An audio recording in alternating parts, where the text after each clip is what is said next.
Assalamualaikum. Alhamdulillah kita masih diberikan kesempatan dan kesehatan untuk bisa terus mengkaji ilmu-ilmu keislaman, dan kali ini kita tengah membahas mengenai, kita akan melanjutkan bahasan mengenai asbabun nuzul surat Al-Baqarah, dan telah sampai pada ayat 174 dan 175. Bismillahirrahmanirrahim. Innal ladzina yaktumuna ma anzalallahu minal kitabi wa yashtaruna bih thamanan qalilan ulaika ma ya'kuluna fi butunihim illan nara wa la yukallimuhumullahu yawmal qiyamati wa la yuzakkihim wa lahum adzabun alim. Ayat yang 175-nya, ulaika allazina istarau dhalalata bil huda wal adzaba bil ma'ruf bil maghfirati fama asbarahum 'alan nar. Artinya, sesungguhnya orang-orang yang menyembunyikan apa yang telah diturunkan Allah, yaitu Alkitab, dan menjualnya dengan harga yang sedikit atau murah, mereka itu sebenarnya tidak memakan ke dalam perutnya melainkan api, dan Allah tidak akan berbicara kepada mereka pada hari kiamat dan tidak mensucikan mereka, dan bagi mereka siksa yang amat pedih. Mereka itulah orang-orang yang membeli kesesatan dengan petunjuk dan siksa dengan ampunan. Maka alangkah beraninya mereka menentang api neraka. Sebab turunnya ayat 174 dan 175 surat Al-Baqarah adalah ayat ke-174 dan 175 serta ayat ke-77 dari surah Ali Imran yang berbunyi, innal ladzina yashtaruna bi ahdillahi wa aymanihim thamanan qalilah, yang artinya sesungguhnya orang-orang yang menukar janji Allah dan sumpah-sumpah mereka dengan harga yang sedikit, dan seterusnya, diturunkan sehubungan dengan kebiasaan orang-orang Yahudi yang selalu menyimpang dari ajaran yang benar hanya karena takut kehilangan kedudukan dan martabat di mata manusia. Hadis riwayat Ibnu Jarir dari Ikrimah.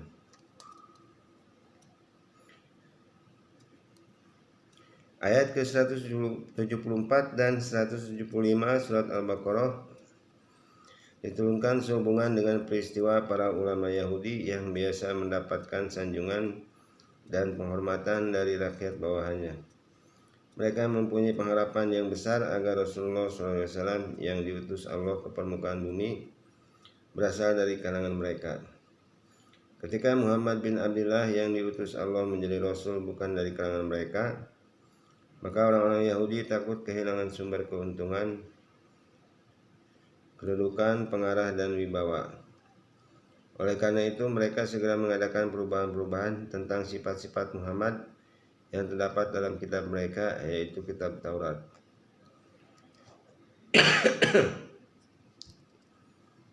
Mereka membuat suatu pengumuman kepada para pengikut agama Yahudi, seperti inilah sifat-sifat Nabi yang akan diutus di akhir zaman, yang semua sifat itu tidak cocok dengan sifat-sifat yang dimiliki oleh Muhammad yang sekarang telah lahir.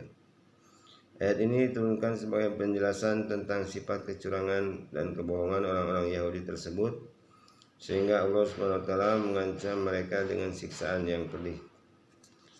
Hadis riwayat Sa'labi dari Kalabi dari Abi Salih dari Ibnu Abbas. Selanjutnya ayat yang ke-177 surat Al-Baqarah. Bismillahirrahmanirrahim.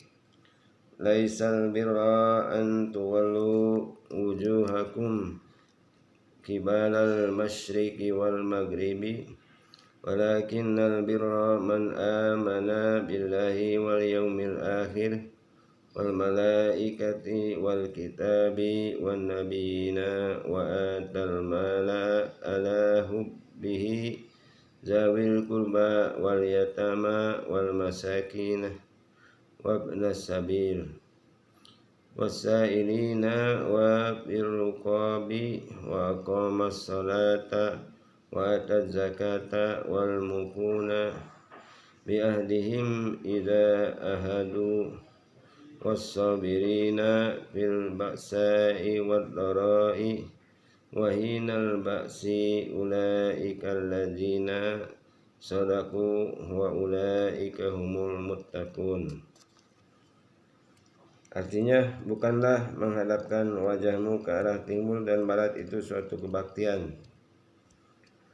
Akan tetapi sesungguhnya kebaktian itu ialah beriman kepada Allah, hari kemudian, malaikat-malaikat, kitab-kitab, nabi-nabi, dan memberikan harta yang dicintainya kepada kerabatnya, anak-anak yatim, orang-orang miskin, musafir yang memerlukan pertolongan, dan orang-orang yang meminta-minta, dan memerdekakan hamba sahaya, mendirikan salat dan menunaikan zakat, dan orang-orang yang menepati janjinya apabila ia berjanji, dan orang-orang yang sabar dalam kesempitan, penderitaan, dan dalam peperangan.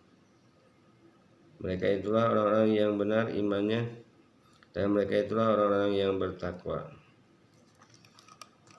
Sebab turunnya ayat ini adalah Qatadah memberikan keterangan tentang orang-orang Yahudi yang beranggapan bahwa amal kebaikan itu adalah salat menghadap ke arah barat, sedangkan orang-orang Nasrani salat menghadap ke timur.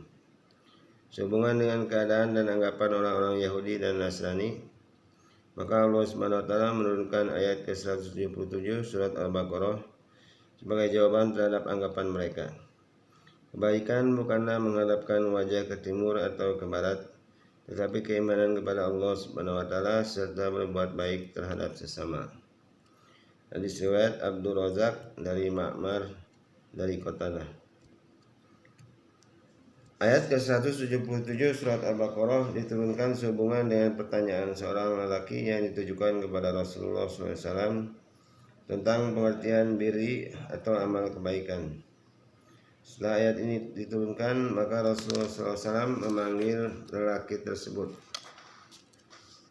Peristiwa ini terjadi sebelum diwajibkannya sholat fardu.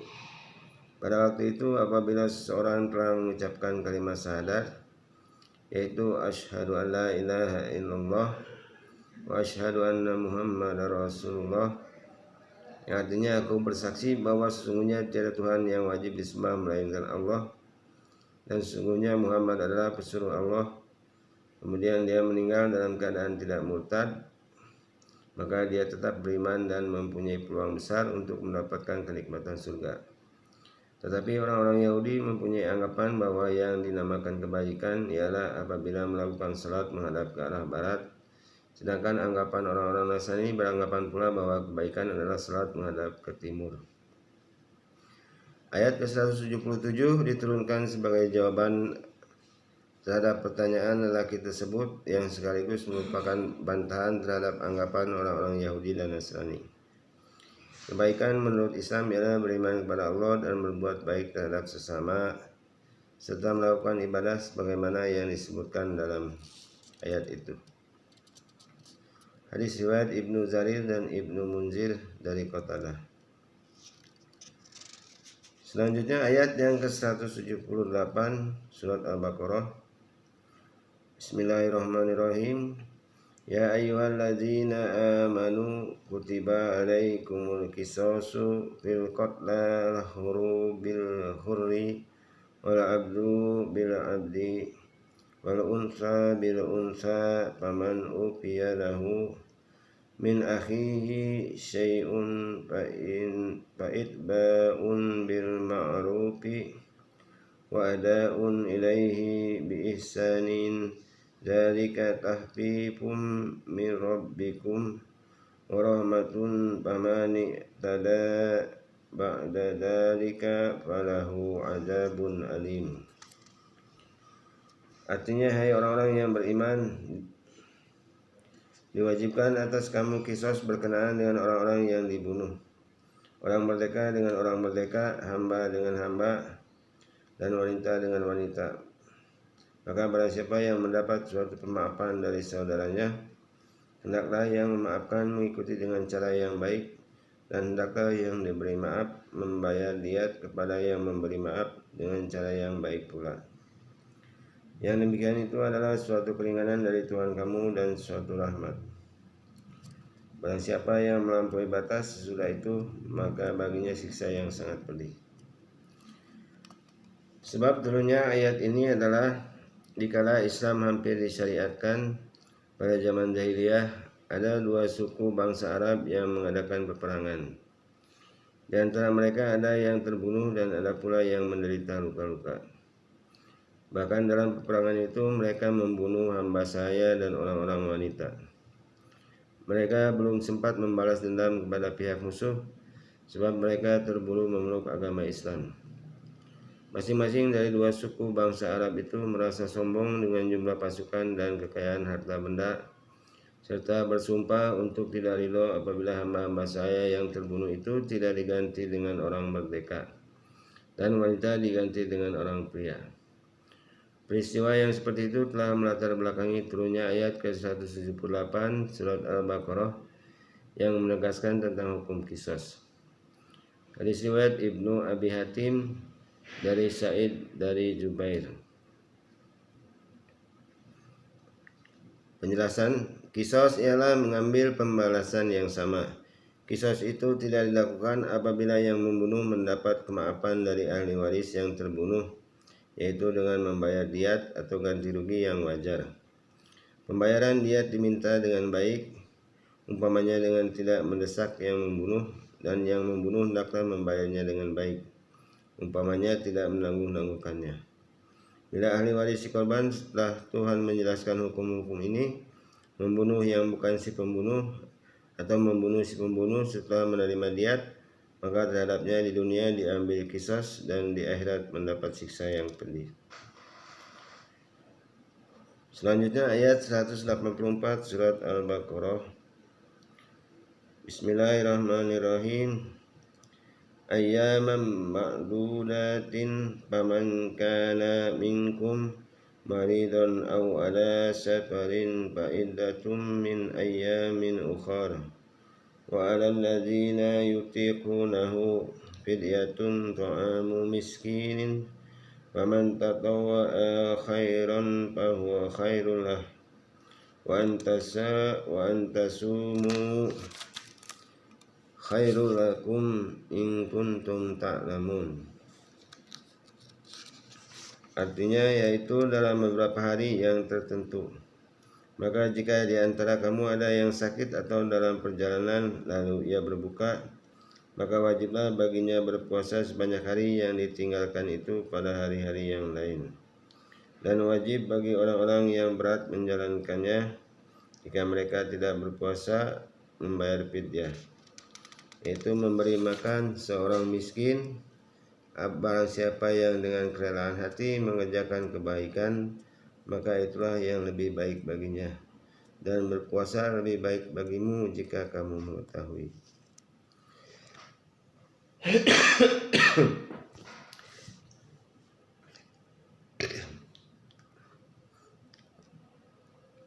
Sebab turunnya ayat ini adalah ayat ke-184 surat Al-Baqarah diturunkan sehubungan dengan maula, hamba sahaya yang dimerdekakan oleh Qais bin Sa'ib yang memaksakan dirinya untuk melakukan ibadah puasa, padahal usianya sudah tua yang tidak mungkin lagi melakukan puasa.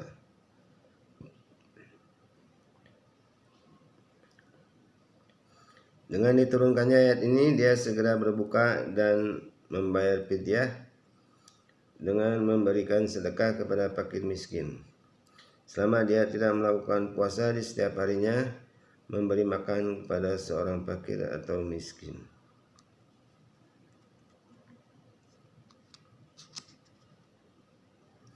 Hadis riwayat Ibnu Sa'din dalam kitab Tabaqatnya dari Mujahid.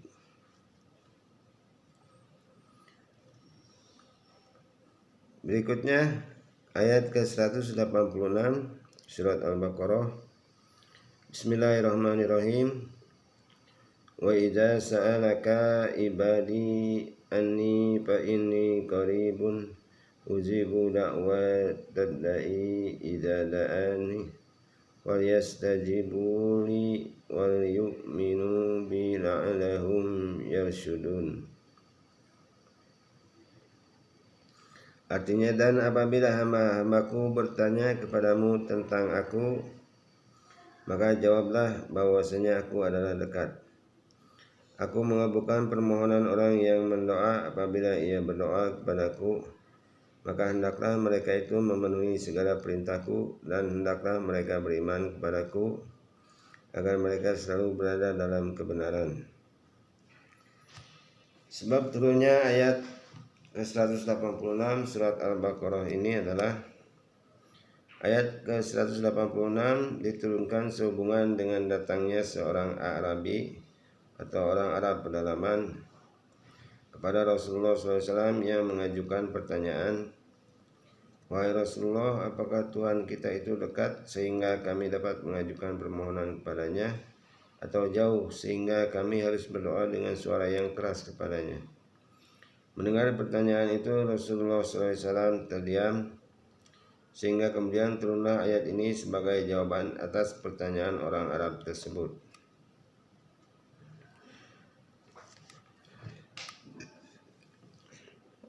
Samping itu juga untuk memberi penjelasan kepada setiap orang muslim yang ingin berdoa kepada Allah Subhanahu wa taala.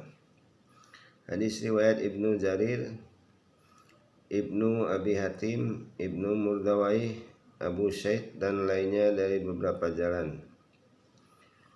Ayat ke-186 surat Al-Baqarah diturunkan sehubungan dengan pertanyaan seorang sahabat Nabi SAW yang menanyakan, di manakah Tuhan Allah Subhanahu wa taala itu berada? Ayat ini diturunkan sebagai jawaban atas pertanyaan itu, bahwa Allah Subhanahu wa taala adalah dekat dan mengabulkan seluruh doa para hambanya. Hadis riwayat Abdul Razak dari Hasan. Ayat ke-186 diturunkan sehubungan dengan sabda Rasulullah SAW, "Janganlah kamu berkecil hati dalam berdoa, sebab Allah Subhanahu wa taala telah berfirman, Ud'uni astajib lakum." Artinya, berdoalah kepadaku, tentu aku akan mengabulkan doamu. Sehubungan dengan itu, datanglah seorang lelaki dari kalangan para sahabat seraya berkata, "Wahai Rasulullah, apakah Tuhan Allah itu mendengar seluruh doa kita atau bagaimana?"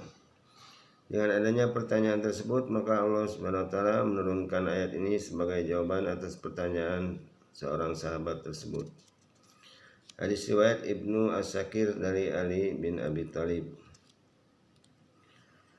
Setelah ayat ke-60 dari surat Al-Mu'min yang berbunyi, "Wa qala rabbukum ud'uni astajib lakum." Yang artinya, dan Tuhanmu berkata, berdoalah kepadaku, tentu aku akan mengabulkan doamu. Para sahabat Nabi SAW tidak mengetahui bagaimana cara yang tepat untuk berdoa kepada Allah Subhanahu wa taala. Sehubungan dengan itulah Allah Subhanahu wa taala menurunkan ayat ke-186 surat Al-Baqarah yang pada dasarnya menegaskan tentang cara berdoa kepadanya. Hadis riwayat Ibnu Jarir dari Atta bin Abi Rabah. Selanjutnya ayat ke-187 surat Al-Baqarah. Bismillahirrahmanirrahim. Uhilla lakum lailata siyami rafasu ila nisaikum hunna libasul lakum wa antum libasul lahunna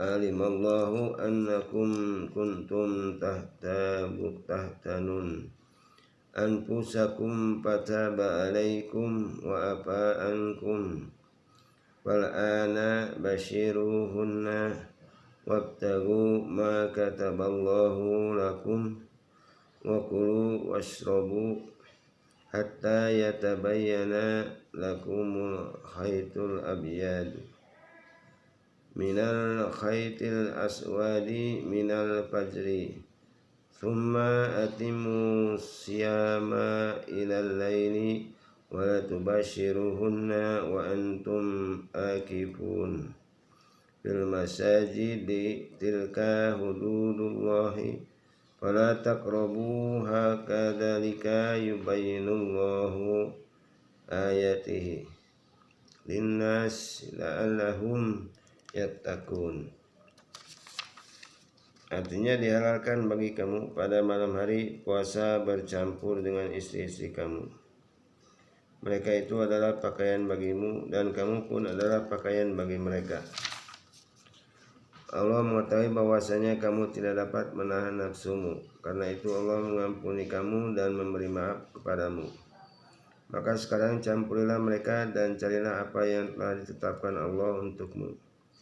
Dan makan minumlah hingga terang bagimu benang putih dari benang hitam, yaitu fajar. Kemudian sempurnakanlah puasa itu sampai malam. Tapi janganlah kamu campuri mereka itu sedang kamu beriktikaf dalam masjid.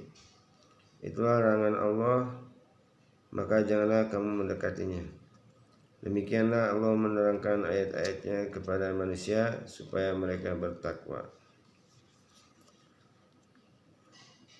Sebab turunnya ayat ini adalah pada saat itu para sahabat Nabi SAW beranggapan bahwa makan, minum, dan menggauli istri di malam bulan Ramadan hanya boleh dilakukan sebelum mereka tidur. Kalau sudah tidur kemudian berjaga tidak boleh. Di antara mereka ada seorang sahabat Ansar yang bernama Qais bin Sirmah, merasa sangat lelah setelah seharian bekerja. Oleh sebab itu setelah melakukan salat Isya dia langsung tidur, sehingga sampai pagi dia tidak makan dan tidak minum. Sementara Umar bin Khattab menggauli istrinya setelah tidur pada malam bulan Ramadan. Keesokan harinya dia menghadap Rasulullah SAW untuk meminta penjelasan tentang hal tersebut. Sehubungan dengan itu Allah Subhanahu Wa Taala menurunkan ayat ke-187 surat Al-Baqarah yang pada pokoknya memberikan penjelasan tentang hukum makan, minum, dan menggauli istri di malam bulan puasa. Hadis riwayat Ahmad, Abu Daud, dan Abi Hakim dari Abdurrahman bin Abi Laila dari Mu'ad bin Jabal.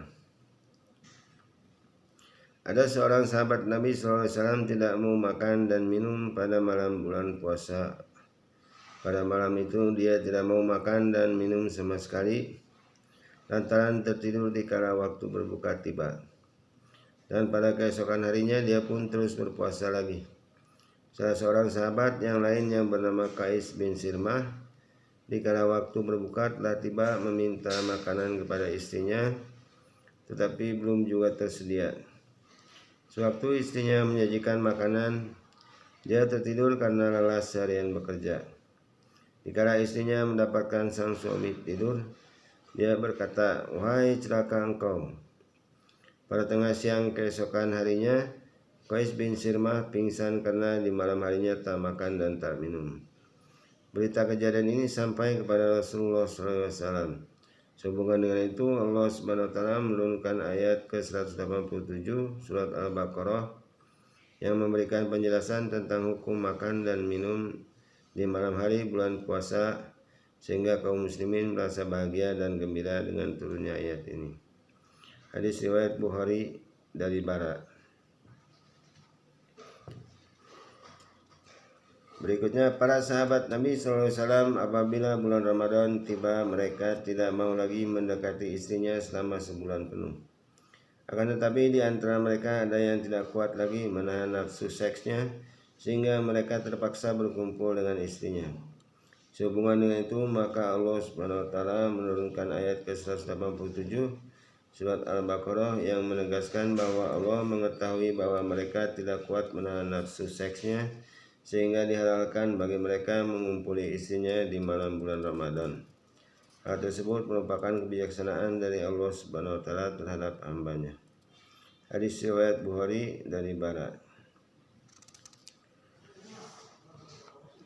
Pada ketika itu di kalangan umat Islam ada anggapan bahwa pada bulan Ramadan diharamkan makan, minum, dan menggauli istri sesudah tidur malam sampai dengan berbuka puasa di keesokan harinya.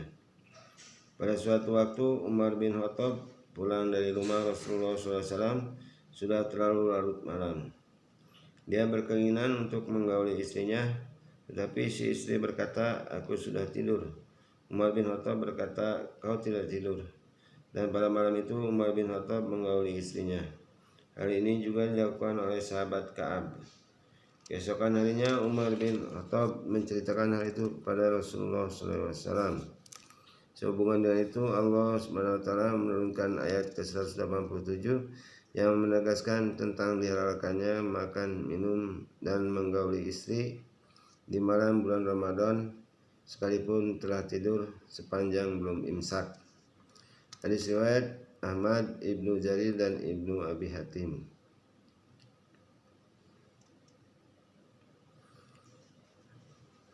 Selanjutnya ayat ke-188 surat Al-Baqarah. Bismillahirrahmanirrahim.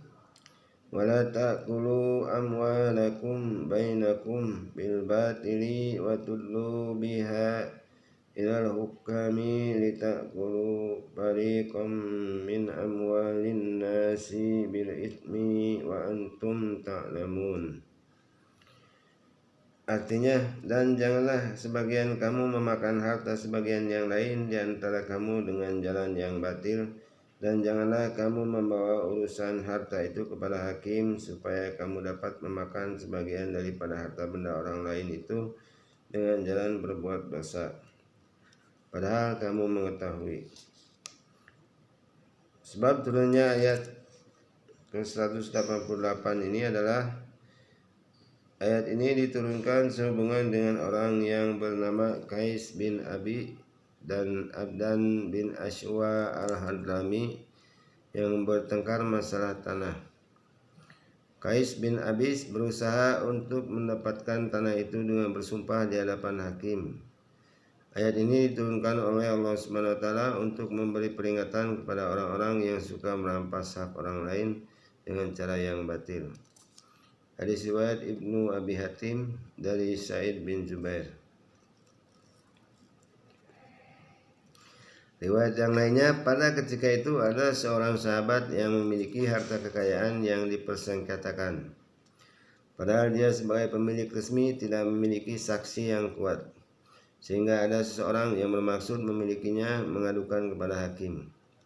Perkaranya diangkat ke pengadilan, dan pihak musuh berani bersumpah di hadapan hakim. Padahal orang itu mengerti bahwa makan harta orang lain dengan jalan seperti itu adalah berdosa. Sehubungan dengan itu Allah SWT menurunkan ayat ke-188 surat Al-Baqarah sebagai peringatan dan teguran terhadap mereka yang suka memakan harta kekayaan orang lain dengan cara paksa dan cara batil. Hadis riwayat Ibnu Abi Tholah dari Ibnu Abbas. Ayat selanjutnya ayat 189 surat Al-Baqarah. Bismillahirrahmanirrahim. Yas'alunaka 'anil ahillati qul hiya mawaqitu linnasi wal hajji wa laysal birra bi an ta'tu buyuta min zuhuriha walakinnal birra manittaqa wa'tul buyuta min abwabiha wattaqullaha la'allakum tuflihun. Artinya, mereka bertanya kepadamu tentang bulan sabit. Katakanlah, bulan sabit itu adalah tanda-tanda waktu bagi manusia dan bagi ibadah haji. Dan bukanlah kebaktian memasuki rumah-rumah dari belakangnya, akan tetapi kebaktian itu ialah kebaktian orang yang bertakwa, dan masuklah ke rumah-rumah itu dari pintu-pintunya, dan bertakwalah kepada Allah agar kamu beruntung. Sebab turunnya ayat ini adalah ayat ke-189 yang berbunyi Yas'alunaka 'anil ahillah qul hiya mawaqitu linnasi wajhaj, dan seterusnya. Artinya, mereka bertanya kepadamu tentang bulan sabit. Katakanlah, bulan sabit itu adalah tanda-tanda waktu bagi manusia dan bagi ibadah haji. diturunkan sebagai jawaban terhadap banyaknya pertanyaan yang diajukan kepada Rasulullah SAW tentang masalah peredaran bulan. Hadis riwayat Ibnu Abi Hatim dari Aufi dari Ibnu Abbas. Riwayat yang lain, pada suatu ketika ada orang-orang mengajukan pertanyaan kepada Rasulullah SAW, untuk apakah bintang sabit itu diciptakan? Sehubungan dengan itu Allah SWT menurunkan ayat ke-189 sebagai jawaban terhadap pertanyaan yang mereka kemukakan. Allah SWT menjawab secara tegas bahwa bintang sabit diciptakan sebagai tanda-tanda waktu bagi manusia dan bagi ibadah haji. Hadis riwayat Ibnu Abi Hatim dari Abi Aliyah. Riwayat yang lainnya juga ayat ke-189 diturunkan sehubungan dengan pertanyaan Mu'adz bin Jabal dan Sa'labah bin Gunamah kepada Rasulullah SAW. Wahai Rasulullah, mengapa bintang sabit itu mulai timbul dari kecil sehalus benang, kemudian bertambah besar sehingga bundar, dan kemudian kembali kecil seperti semula, yang kemudian tiada tetap bentuknya? Sebagai jawab dari pertanyaan yang dikemukakan oleh dua orang sahabat itu, Allah Subhanahu wa taala menurunkan ayat ini. Hadis riwayat Abu Nutaim dan Ibnu Asakir dalam kitab Tarik Damaskus. Riwayat yang lainnya ayat ke-189 yang berbunyi wa laisal birru an taqtul buyuta min zuhuriha, artinya dan bukanlah kebaktian memasuki rumah-rumah dari belakangnya, diturunkan berkenaan dengan kebiasaan orang-orang jahiliyah sepulangnya menunaikan ihram di Baitullah memasuki rumah-rumah mereka melalui pintu belakang. Oleh sebab itu ayat ini diturunkan sebagai teguran dan penjelasan bagi mereka bahwa kebaikan adalah takwa kepada Allah, bukan seperti apa yang mereka lakukan selama ini. Di samping itu memerintahkan agar memasuki rumah dari pintu depan, bukan dari pintu belakang. Hal itu sesuai dengan ajaran Islam, dan perbuatan jahiliyah yang selama itu dilakukan harus ditinggalkan. Hadis riwayat Bukhari dari Barra. Riwayat yang lainnya, orang-orang Quraisy yang diberi gelar Satya atau Al-Hams beranggapan bahwa melakukan ihram itu sangat baik dilakukan dengan masuk dan keluar melalui pintu belakang. Sedangkan orang-orang Ansar mempunyai anggapan bahwa yang lebih baik melakukan ihram tidak melalui pintu. Demikian juga orang-orang Arab yang lain. Pada suatu hari orang-orang melihat Qutbah bin Amir dari golongan orang-orang Ansar keluar melalui pintu mengikuti Rasulullah SAW. Mereka mengadukan perkara tersebut karena menurut mereka hal seperti itu merupakan suatu pelanggaran yang harus dikenakan sanksi. Dengan adanya tuntutan itu, Qutbah menjawab, "Aku hanya mengikuti apa yang Tuhan Muhammad lakukan." Jawab Rasulullah SAW, "Aku ini seorang satria." Qutbah menjawab lagi, "Aku pun penganut agama yang kau bawa, wahai Rasulullah." Sehubungan dengan itu, maka Allah SWT menurunkan ayat ke-189 surat Al-Baqarah sebagai jawaban terhadap permasalahan tersebut. Di dalam ayat itu Allah SWT menegaskan tentang arti kebaikan yang sebenarnya, yaitu ketakwaan kepada Allah dan memerintahkan agar masuk ke rumah-rumah lewat pintu-pintunya. Hadis riwayat Ibnu Abi Hatim dan Hakim dari Jabir.